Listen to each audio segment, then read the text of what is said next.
Salam pemirsa, jumpa lagi di channel Mata Ketiga. Terima kasih untuk Anda pemirsa setia yang mengikuti dan setia menonton program Inspirasi Mata Ketiga. Pada episode Mata Ketiga kali ini, Mata Ketiga akan mengupas sejenak tentang bumi, planet tempat tinggal kita.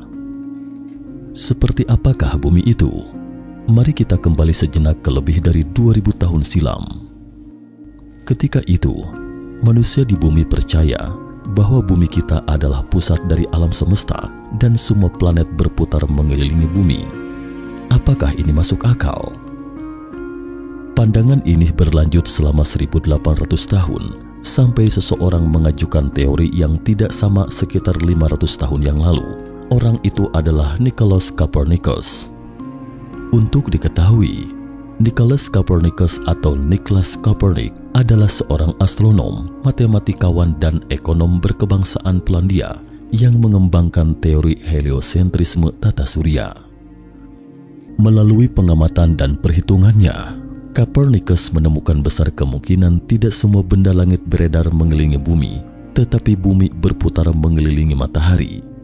Oleh karena itulah ia menulis sebuah buku berjudul De Revolutionibus Orbium Coelestium, buku tentang revolusi orbit.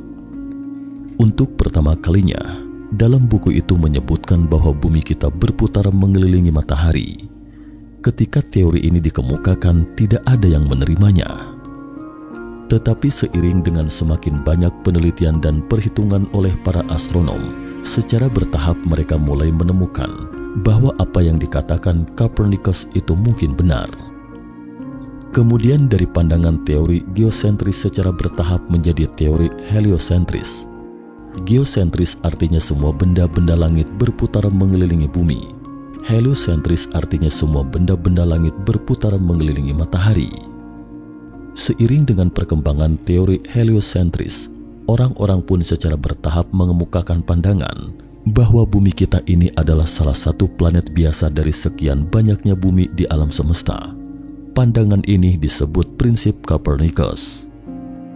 Belakangan sekitar tahun 1920-an, seorang astronom Amerika bernama Edwin Powell Hubble yang hidup periode tahun 1889 hingga 1953 mendapati bahwa di alam semesta tidak hanya ada Bima Sakti, tetapi juga galaksi lain melalui teleskop.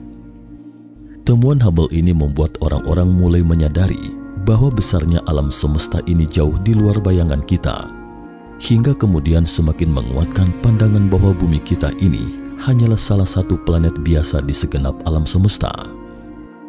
Belakangan pandangan ini berkembang menjadi mediocrity principle atau prinsip biasa-biasa saja. Namun pada dasarnya prinsip ini akan menimbulkan kontradiksi. Mungkinkah masih banyak kehidupan yang sama seperti kita di alam semesta? Kemudian pada tahun 1980-an hingga 1990-an, sejumlah besar astronom dan universitas ternama membentuk sebuah organisasi untuk mencari tahu peradaban luar angkasa. Proyek ini disebut SETI, yakni Search for Extraterrestrial Intelligence atau pencarian kecerdasan ekstraterestrial. Untuk mencari kehidupan di luar angkasa, astronom SETI selama ini memanfaatkan sinyal radio. Menurut mereka, gelombang radio yang kuat berkecepatan cahaya adalah jalan yang mungkin dipilih oleh objek di luar bumi atau extraterrestrial ET dalam berkomunikasi lintas bintang. Itulah cara mereka jika ingin menyampaikan pesan kepada peradaban nun jauh di sana, sehingga mereka berasumsi cara itu akan dilakukan alien untuk mengontak manusia atau makhluk lain di semesta. Mencari sinyal radio atau tanda kehidupan cerdas di luar angkasa, kegiatan ini mengamati sekitar 1.300 bintang individu yang terletak sekitar 160 tahun cahaya dari bumi. Namun katalog ini masih dapat diperluas. Pengamatan radio dilakukan dengan Green Bank Telescope GBT di West Virginia dan CSIRO Parkes Radio Telescope di Australia. Para ilmuwan dari University of Manchester menemukan bahwa dengan menggabungkan data terkait di atas dan pengamatan dari observatorium, para ahli bisa meningkatkan jumlah bintang di katalog hampir 220 kali lipat Dari sekitar 1.300 bintang yang dianalisis menjadi lebih dari 280.000 bintang.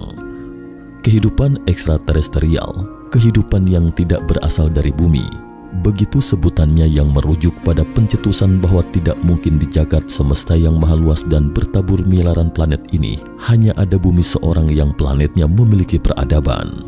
Selain pencarian dengan cara mendeteksi transmisi yang masuk, pengiriman pesan ke berbagai bintang di jagat semesta raya sebagai upaya pencarian juga telah dilakukan. Proyek ini telah berlangsung 60 tahun, namun sampai saat ini belum juga ditemukan makhluk cerdas dari luar angkasa. Para astronom mulai menduga faktor belum ditemukannya keberadaan makhluk luar angkasa hingga detik ini. Mungkinkah ada yang salah dengan mediocrity principle atau prinsip biasa-biasa saja? Artinya bumi bukanlah planet biasa-biasa saja. Lalu seperti apakah keunikan bumi itu? Mari kita lihat sejenak. Misalnya jika tidak ada kehidupan di bumi, lalu apa yang tersisa? Batuan, air? Ya, inilah kuncinya. Ada bebatuan di bumi, di Mars dan bulan juga ada bebatuan. Tapi yang tidak ada adalah cairan air. Tidak ada makhluk hidup apapun yang dapat hidup tanpa air. Jadi air adalah salah satu syarat mutlak untuk kehidupan. Mengapa perubahan suhu di bumi tidak begitu drastis, terutama karena adanya samudra yang luas di bumi? Coba bandingkan dengan bulan yang tidak memiliki kandungan air. Siang hari 200 derajat, malamnya minus 100 derajat, sehingga tidak cocok untuk kehidupan. Namun air juga bukan satu-satunya prasyarat untuk kehidupan, masih banyak prasyarat lainnya. Terkait hal ini, ilmuwan telah menghimpun setidaknya 20 syarat lain untuk kehidupan. Di sini mata ketiga akan mengambil beberapa contoh. Pertama, orbit planet yang berotasi mengelilingi bintang harus berbentuk bulat, tetapi tidak semua benda langit bisa disebut sebagai planet. Ada syarat yang harus dipenuhi oleh sebuah benda langit agar bisa disebut sebagai planet. Syarat pertama adalah benda langit harus memiliki orbit dan mengelilingi bintang. Di dalam tata surya bintang yang dimaksud adalah matahari. Kemudian benda langit harus cukup besar agar gravitasi bisa mempertahankan bentuk bulat pada planet. Kedua, planet harus memiliki massa yang sesuai. Jika massanya terlalu besar, maka gravitasinya juga besar, sehingga benda apapun akan melayang karena massanya terlalu kecil. Ketiga, ini cukup unik. Suatu planet harus memiliki sebuah satelit yang cukup besar, ukuran yang sesuai kurang lebih seukuran bulan. Inilah keunikan bulan. Sebagai sebuah planet, bulan memang terlalu kecil, namun justru sangat pas bagi bumi untuk kehidupan dan dapat menstabilkan sumbu poros bumi. Karena bumi memiliki kemiringan sumbu rotasi, jadi jika tidak ada bulan, maka bumi menjadi tidak stabil dan akan menyebabkan terjadinya pergantian musim di mana-mana, yaitu 4 musim di belahan bumi bagian barat serta 2 musim di bagian tropis. Sehingga dengan adanya bulan sebesar itu, maka bumi menjadi stabil dapat menjaga rotasi yang stabil. Karena ada bulan, bumi miring 23,5 derajat. Kemiringan poros ini menciptakan iklim yang pas bagi kehidupan. Jika tak ada bulan, kemiringan bumi diperkirakan bisa mencapai 80 derajat. Bulan juga menjaga bumi dari benda langit yang mendekati bumi. Jika ada asteroid yang ingin menabrak ke bumi, bulan bisa menjadi penghalang. Keempat, kandungan nitrogen dan oksigen di atmosfer harus pas dengan bumi. Lapisan atmosfer berfungsi untuk melindungi bumi dari sinar ultraviolet, melindungi dari jatuhnya benda-benda langit sebagai penyedia gas untuk kebutuhan makhluk hidup dan sebagainya. Atmosfer sendiri tersusun dari berbagai macam lapisan yang saling berurutan untuk menyelimuti bumi, seperti misalnya troposfer, yakni lapisan troposfer terendah yang paling dekat dengan bumi. Campuran gasnya juga merupakan yang paling baik untuk menopang kehidupan di bumi. Troposfer berfungsi untuk melindungi dari sengatan radiasi yang dipancarkan oleh benda-benda langit lainnya. Lapisan stratosfer yang mengandung ozon ini merupakan lapisan yang penting untuk menyerap dan menyaring radiasi sinar matahari yang berbahaya. Di dalam lapisan stratosfer inilah sinar dari ultraviolet disaring sekaligus diserap, sebab telah mengandung lapisan ozon dengan kadar sekitar 90%. Selain itu, masih banyak lapisan atmosfer yang berfungsi untuk melindungi bumi. Nah pemirsa, inilah beberapa contoh fungsi atmosfer kita. Menakjubkan bukan? Atmosfer yang menyelubungi bumi kita mempunyai sifat-sifat sebagai berikut. Transparan terhadap beberapa bentuk radiasi, elastis dan dinamis sehingga dapat mengembang dan mengerut, tidak berwarna, tak berbau dan tidak dapat dirasakan. Udara dapat dirasakan kalau udara tersebut bergerak atau dalam bentuk angin. Memiliki berat sehingga dapat menimbulkan tekanan. Udara yang ada pada lapisan bawah akan memiliki tekanan yang lebih besar karena lapisan udara yang ada di bawah menanggung berat atau beban dari lapisan udara yang ada di atasnya. Terdiri atas beberapa gas nitrogen, oksigen, argon, karbon dioksida, dan sebagainya. Selain zona layak huni di atas Surya, juga ada zona layak huni di Bima Sakti. Para astronom memperkirakan berapa banyak dari 100 miliar bintang di galaksi kita yang memiliki planet potensial untuk dihuni. Dari hasil pantauan teleskop Kepler milik National Aeronautics and Space Administration NASA atau Badan Penerbangan dan Antariksa, berpendapat bahwa 1 dari 5 bintang memiliki kesamaan dengan matahari yang memiliki planet seukuran bumi.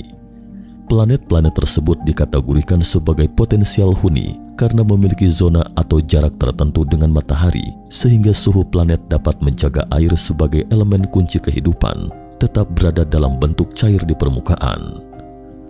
Namun sejumlah anggota peneliti mengatakan, walaupun planet seukuran bumi ditemukan di zona layak huni, tidak ada jaminan bahwa planet ini bisa mendukung kehidupan.